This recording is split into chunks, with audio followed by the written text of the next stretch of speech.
Hi, I'm Professor Scott Fogler at the University of Michigan Ann Arbor. We've prepared a series of mini lectures on the elements of chemical reaction engineering. We're going to go through the book, fifth edition of the book, Elements of Chemical Reaction Engineering, chapter by chapter, basically up through the chapter involving energy balances. We begin with this introductory overview lecture of chemical reaction engineering. So here we're going to first talk about what is chemical reaction engineering, and then talk about the wide world of chemical reaction engineering applications and then available resources. Chemical reaction engineering is the field that studies the rates and mechanisms of chemical reactions and the design of chemical reactors in which they take place. Chemical reaction engineering is at the heart of virtually every chemical process. It really separates the chemical engineer from other engineers. Industries that draw heavily on chemical reaction engineering are the CPI, chemical process industries such as Dow, DuPont, Amoco, Chevron, but also the pharmaceutical companies, drug delivery, antivenom manufacture, medicine, pharmacokinetics, drinking and driving metabolism, and microelectronics.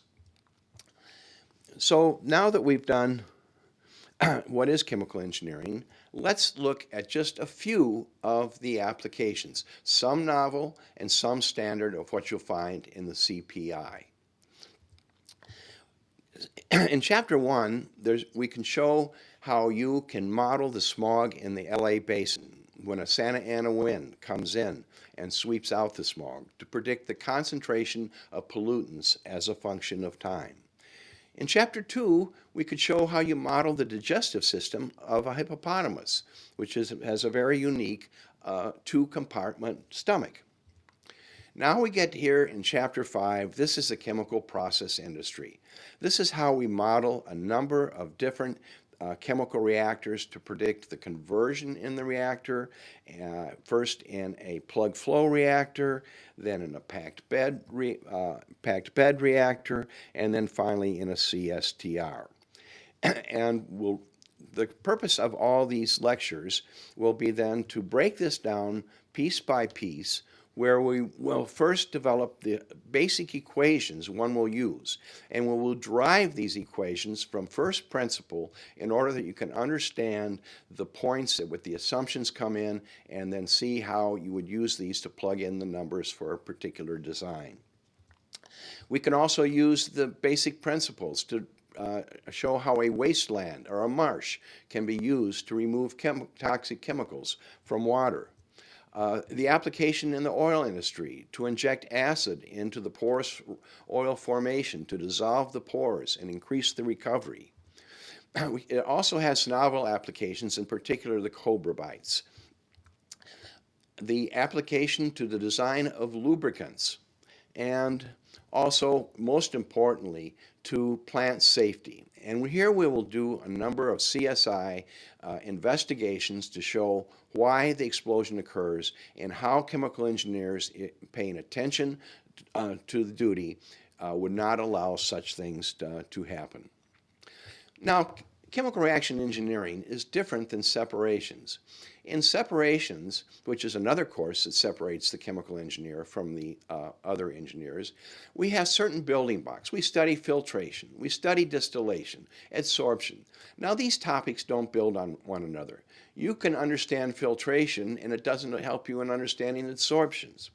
However, in chemical reaction engineering, the topics build on each other. We start with the mole balance, then we discuss rate laws and stoichiometry, so that we sort of form a tower of chemical reaction engineering. Stoichiometry, isothermal design, and then reactions that are non-isothermal. And this particular shows how the building blocks apply. First, we have a mole balance, and we usually choose what mole balance we want. Now, chemical reaction engineering is really based on logic. We're not memorizing things. Instead, what we're doing is taking an algorithm and at each point making a decision. So we decide what rate mole balance. Then we decide, second step, what rate law will we use? Third step, stoichiometry. What is our concentration? And then we have to decide, is it a liquid or a gas? If it's a liquid, the volumetric flow rate is constant. If it's a gas, the volumetric flow rate can change with time. So our system, let's say we have an ideal gas. So now we can express our concentration as a function of time. Mole balance, rate law, stoichiometry. And the next one is combined. So from the mole balance, we have our mole balance, we include our rate law, and then from stoichiometry, we include this, and we can solve this. We have this differential equation describing the conversion down the length of the reactor. For the case of constant temperature and constant pressure, we have this gives us the volume of reactor necessary to achieve conversion next. Now we'll go through each of these steps in a series of our fundamental lectures. Fast forward to give an example to where point we reach the end of heat effects. Production of propylene glycol in an adiabatic reactor. So we're going to add propylene oxide, and we're going to roll methanol along with water to this 300-gallon continuous stirred tank reactor. We're asked, what is the conversion and exit conversion and exit temperature? So the solution, again, we go through our equations. Our mole balance, our rate law, our stoichiometry, and combining, we have this, and then dividing through by the volumetric flow rate, we get our space-time, which is the volume divided by the volumetric flow rate, and this is the equation that gives the conversion based on our mole balance equation. But because the temperature is not constant, we need another equation. So we just did the mole balance equation, and putting in all the parameters for this, we have now the mole balance as a function of temperature. Now we have one equation. We need another equation in temperature and conversion. For that, we use the energy balance, and we arrive at this energy balance equation for an adiabatic reactor.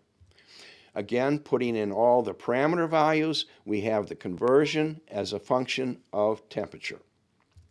Now we can make a table. There are many ways to solve these two equations, linear equation, nonlinear equation solvers, and so on. But to illustrate the point, from the mole balance, we calculate the conversion as a function of the different temperatures, and we do from the energy balance. And then if we make a plot, we find where these two intersect, because that's the point at which both the mole balance is satisfied and the energy balance is satisfied.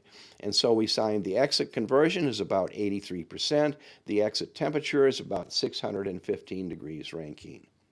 So again, what we've seen here is using our basic building blocks, mole balance, rate laws, stoichiometry, then we can do isothermal reactor design, and then finally heat effects. Available. So now we've done the first two. Just let me point out a little bit the available resources. Many things are available on the web. First of all, there's all the lectures that be given, and also included in this are the slides from these short mini lectures. We have course syllabus. We have summary notes. We have interactive computer games. We have Polymath for all the living example problems. And also we have typos and some interesting YouTube videos you might want to look at. Some are humorous, made by the University of Alabama and the University of Michigan. So that sort of sums up our introductory lecture. We'll start the formal lectures in our next one, which will talk about definitions and the general mole balance equation.